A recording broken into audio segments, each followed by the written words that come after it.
ঢাকাই সিনেমার আলোচিত সমালোচিত নায়িকা পরীমণি কাজের চেয়ে বরং ব্যক্তিজীবন নিয়েই বেশি আলোচনায় থাকেন।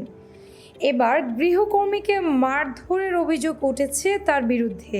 এ ঘটনায় ভুক্তভোগী সেই গৃহকর্মী পরীমণির বিরুদ্ধে থানায় জিডিও করেছেন।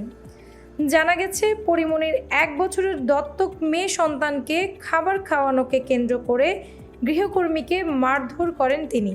এ ঘটনায় পিঙ্কি আক্তার নামের সেই গৃহকর্মী ঢাকার ভাটারা থানায় একটি সাধারণ ডায়েরি করেছেন।